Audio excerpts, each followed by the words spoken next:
नमस्ते, मैं हूं सुरेश कुमार इकलवे और आप देख रहे हैं हिंदुस्तान न्यूज एंड टिप्स।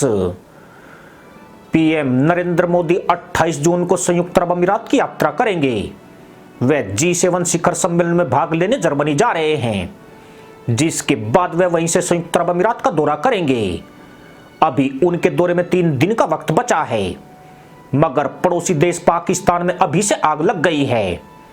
ये आग इसलिए भी भड़क रही है क्योंकि पिछले दिनों पैगंबर विवाद के बाद भी दुबई का पूरा प्रशासनिक अमला मोदी के स्वागत के लिए जबरदस्त तैयारी कर रहा है।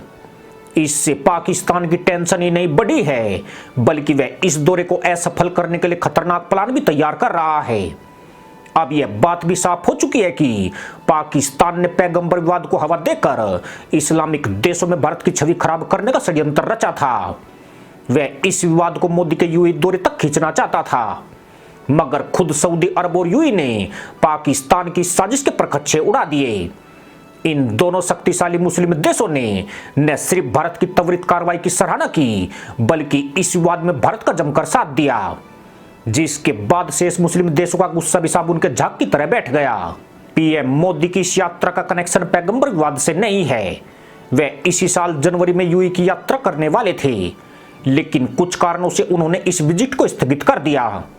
ऐसे में यह दौरा उस वक्त हो रहा है जब भारत फालतू के विवाद से बाहर निकला है और मुस्लिम देशों ने भारत पर बोलने पर संकोच किया है। पर इसका मतलब यह नहीं है कि जाहिलों का मुल्क शांत बैठ गया है। वह मोदी के इस दौरे को असफल करने की अब भी बड़ी साजिश रच रहा है। खुफिया एजेंसियों को ऐसे इनपुट मिले हैं कि जिस वक्त मोदी संयुक्त अरब अमीरात में मौजूद होंगे, पाकिस्तान किसी ऐसे विवाद को जन्म दे सकता है जिससे यह दौरा खटाई में पड़ जाए। 2014 से मोदी के सत्ता में आने के बाद से भारत और संयुक्त अरब अमीरात के रिश्ते काफी बेहतर हुए हैं। दोनों देशों के बीच गैर तेल विदेशी व्यापार साल 2021 में $160 अरब तक पहुंच गया है, जो पाकिस्तान को बिल्कुल भी रास नहीं आ रहा है। इसके अलावा यूएई एकमात्र ऐसा मुस्लिम देश है जिसने भारत के साथ फ्री ट्रेड एग्रीमेंट किया है।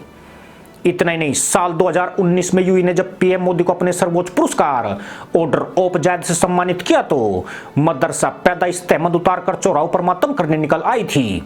इस वक्त पाकिस्तान आर्थिक बदहाली में जालीदार टोपी के छेद से तहमद निकाल रहा है। उसने संयुक्त अरब अमीरात से कई बार कर्ज की गुहार लगाई है, मगर उसने भी मदरसा पैदाइश को मदद देने से इनकार कर दिया है। पाकिस्तान यूएई से इसलिए भी चिढ़ा हुआ है कि वह सऊदी अरब, अमेरिका और इजराइल के साथ क्वाड जैसा गठबंधन बनाने की तैयारी कर रहा है। कभी एक जमाने में पाकिस्तान से पूछकर कदम उठाने वाली ये देश आज उसको पूरी तरह नजरअंदाज कर चुके हैं। पाकिस्तान फिर से भारत में नया बखेड़ा खड़ा करने की ताक में है। देश में मौजूद कुछ गद्दार उसके इशारे पर किसी नए मुद्दे को हवा दे सकते हैं। खुफिया एजेंसियों को पाकिस्तान की साजिश की भनक लगी है। इतना ही नहीं, वे पैगंबर विवाद को फिर से जिंदा करने की कोशिश में है। ऐसी रिपोर्ट मिली है कि संयुक्त अरब अमीरात में पीएम मोदी की विजिट के दौरान कुछ जाहिल ऐसा बवाल कर सकते हैं जिससे यह दौरा सुर्खियों में आ जाए। हालांकि यूएई में ऐसा करना आसान नहीं है।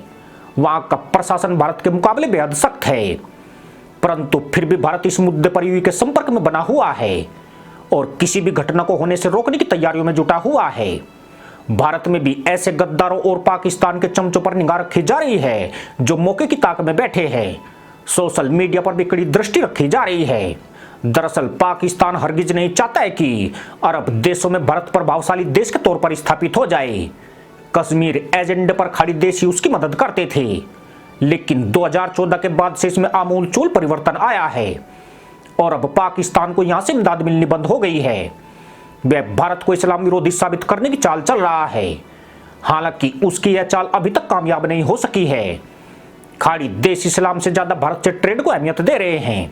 ऐसी आशंका है कि पाकिस्तान मोदी सरकार की हिंदुत्ववादी छवि को मुस्लिम विरोधी करने के लिए भारत और यूएई दोनों की जमीन का इस्तेमाल कर सकता है। इसको लेकर एजेंसियां चौकस हो गई है और पाकिस्तान की अगली चाल भांपने की कोशिश कर रही है। इसी के साथ अनुमति दोस्तों, जय जवान, जय किसान, जय हिंद, वंदे मातरम।